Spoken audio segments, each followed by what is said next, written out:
آپ لکھیں ضرور، ٹھیک ہے، ریکارڈ کیپنگ ضرور کریں. ریکارڈ کیپنگ نہیں کریں گے، آپ کے پاس ریکارڈ نہیں ہوگا تو آپ کو پتہ ہی نہیں ہوگا کہ آپ کے مسائل کیا کیا ہیں، آپ کی کون سی چیزیں آپ کو نقصان دے رہی ہیں، کون سی چیزیں جو ہیں آپ امپروو کر سکتے ہیں، کون سی چیزیں بہتر کر سکتے ہیں اور کون سی چیزیں آپ اپنے فارم سے ختم کریں گے. یہاں تک کہ جب آپ اپنے جانوروں کی سلیکشن کرتے ہیں سال 2 سال بعد، تو اگر ریکارڈ سامنے نہیں ہوگا تو آپ ہوا میں تیر چلائیں گے، بالکل غلط سلیکشن کریں گے اور غلط کلنگ کریں گے. بالکل تو ٹھیک ریکارڈ کیپنگ دوسرا اصول ہے. ٹھیک. تیسری چیز فیڈنگ مینجمنٹ ہے کہ پہلی چیز تو یہ کہ اچھی خوراک دیں، خوراک پہ کمپرومائز نہ کریں. اگر آپ کاسٹ نہیں افورڈ کر سکتے، جانور کم کر دیں، لیکن تھوڑے جانور ہوں گے وہ پروڈکٹیو ہوں گے، وہ آپ کو نفع دیں گے. اگر جانور زیادہ ہیں اور آپ ان کو گھٹیا کوالٹی کی خوراک دے رہے ہیں یا تھوڑی خوراک دے رہے ہیں تو وہ زیادہ بھی آپ کو کوئی فائدہ نہیں دیں گے، نقصان دیں گے. یہ اصول بنا لیں، یہ شرط ہے. خوراک اچھی دیں، جانور تھوڑے کر لیں اگر افورڈ نہیں ہوتے، لیکن خوراک پہ کمپرومائز نہ کریں، اس کی کوالٹی پہ کمپرومائز نہ کریں. اور دوسری چیز کہ خوراک ضرورت کے مطابق دیں. خوراک جو ہے نا وہ نہ ضرورت سے زیادہ دیں نہ ضرورت سے کم دیں، تو وہ اس کے لیے آپ کو وزن کرنے پڑتے ہیں. ٹھیک ہے، ایک تو خوراک کی کوالٹی اچھی ہو، دوسرا خوراک کی جو مقدار ہے وہ جانوروں کی ضرورت کے مطابق ہو. تیسری چیز کہ خوراک کی جو ٹائمنگ ہے وہ اس کا آپ اصول بنائیں.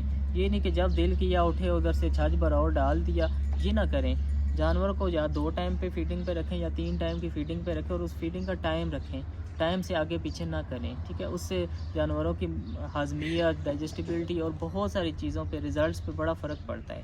ٹھیک ہے، تو فیڈنگ مینجمنٹ بہت عام ٹاپک ہے، بہت لمبا ٹاپک ہے فیڈ کے حوالے سے. میں فیڈ کی کوالٹی میں ایک ہی بات کروں گا کہ اچھی کوالٹی کی فیڈ دیں جو ضرورت کے مطابق ہو، گھٹیا یا سستی فیڈ نہ دیں. دوسری چیز کہ پوری خوراک دیں، خوراک کم نہ دیں.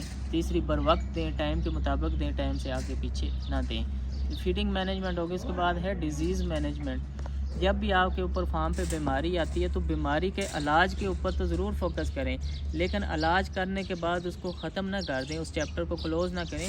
جب بھی بیماری آتی ہے تو اس کا پیچھا کریں، اس کا سورس آئیڈینٹیفائی کرنے کی کوشش کریں کہ کس وجہ سے اور کہاں سے یہ بیماری آئی ہے.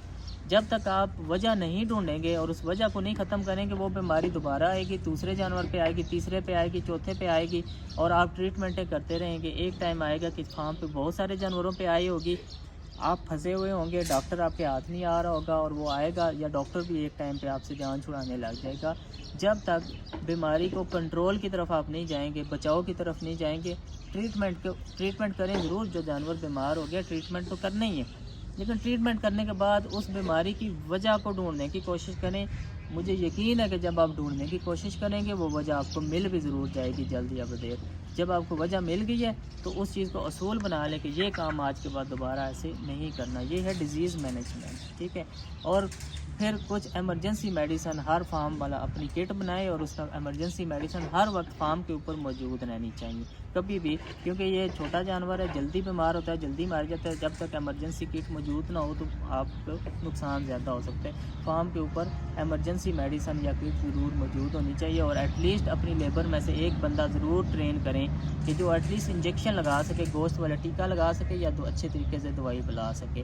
جو آپ کا فارم کا کوئی پکا بندہ ہے، ایک اس کو ٹرین کریں کہ وہ بنیادی جو ایمرجنسی ٹریٹمنٹ ہے فارم پہ اوپر جانوروں کی وہ کر سکے.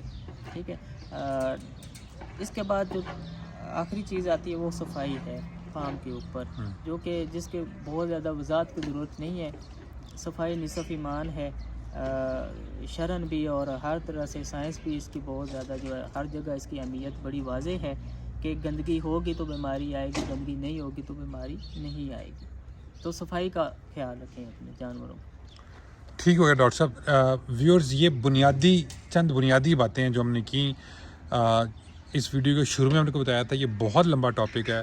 ہمارے پاس جو ریکارڈ موجود ہے، ہمیں الحمدللہ پتہ ہے کہ ہماری کون سی بکری کتنے دن لیے اس نے دنوں کے اندر پریگننسی میں کب ڈیلیور کیا، کس دن ڈیلیور کیا، بچے کا ویٹ کتنا تھا، بچے کا باپ کون تھا، اس کا دادا کون تھا، اس کی ماں کون تھی، اس کی نانی کون تھی، ان کے بچے کیا تھے، ان کی پیڈیگری کیا تھی. اور وہاں سے پھر ہمیں فیصلہ کرنے میں کافی آسانی ہوتی ہے. اور ڈاکٹر صاحب نے بھی جو 4-5 اہم اس ویڈیو میں آپ کو بہت ہی بنیادی اہم نقطے بتائے، اس کے اوپر آپ غور کریں. اگلی ویڈیو کے اندر ہم ذرا ریکارڈ کیپنگ کی ڈیٹیل میں جائیں گے کہ یہ ریکارڈ کیپنگ کیوں ضروری ہے اور اسے کیا فائدے ہوتے ہیں، اور مطلب آپ جیسے ہم نے بتایا کہ ہم ٹرپلٹ کی ریشو ہم نے زیادہ اچیو کر لی، اس میں ریکارڈ کیپنگ کا کیا رول تھا، یا بچوں کی گروتھ فارم کے اوپر بہت ضروری ہے کہ بچوں کی گروتھ زیادہ سے جلدی ہو. ایک اچھی گروتھ ہی فارم کو پازیٹیو کر سکتی ہے. اس میں بھی ہم آپ کو بتائیں گے ریکارڈ کیپنگ کیسے ہیلپ کرتی ہے آپ کو اچھی گروتھ لینے میں. تو ان دوسرے لفظوں میں فارم مینجمنٹ کے اندر ریکارڈ کیپنگ بہت اہم ہے، اور ریکارڈ کیپنگ ہی آپ کو بتاتی ہے، جیسے ڈاکٹر صاحب نے شروع میں بتایا کہ ہم ریکارڈ رکھتے ہیں نہیں، ریکارڈ کا انالیسس بھی کرتے ہیں، اس سے ہم فیصلہ سازی اسی ریکارڈ کو رکھ کے کرتے ہیں.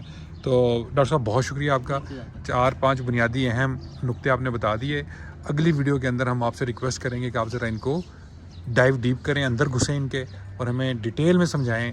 ماشاءاللہ میں جو ریکارڈ آپ رکھ رہے ہیں اس سے جو فیصلہ سازی کرنے میں مدد مل رہی ہے وہ ویورز کو بھی ہم بتائیں گے کہ ہم چھپائیں گے کچھ نہیں، ہم چھپائیں گے کچھ نہیں، جو کچھ ہے ہم لوگوں کے آگے شیئر کر دیں گے تاکہ انڈسٹری کو، فارمنگ کو زیادہ سے زیادہ فائدہ ہو. وہ جو آپ شروع میں ایک بات کہتے تھے کہ اگر ملک کو فائدہ نہیں ہو رہا فارمنگ کا تو اس فارمنگ کا کوئی فائدہ نہیں ہے.